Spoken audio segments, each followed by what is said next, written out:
երկար ամիսներ տեսան օգտագործելուց հետո այսօր եկել եմ խոսամ իր մինուսների մասին։ Ամենագլխավոր մինուսներից իր քշվելը։ Ձմեռ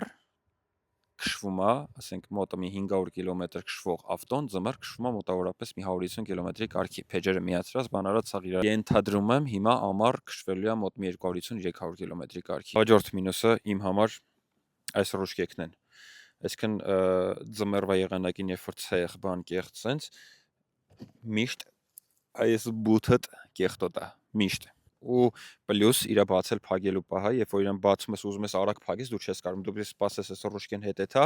նոր կարենաս իրան փակես։ Հետևի կամերան, այսինքն ինքը շատ բոմբ կամերա է, հետևինն էլ կողքինն էլ շատ լավն են, բայց ցեխոտ եղանակներին անձրևներին ինքը կեղտոտվում է ու դու պետք է վեշնի իշնես իրան մաքրես, որ կամ մի հատ պազիկ պետք է դնեին վրան, կամ այն ավտոներ կան, որ ասես պրոստը բացվում է ինքը, հետո նորից մտնում է բագաժնիկի, նո այս կռիչքի մեջ։ Բանտաժները, չգիտեմ, ում համար մինուս, ում համար պլյուս, այսի պերֆորմանսի բանտաժա 20 բանտաժներ են։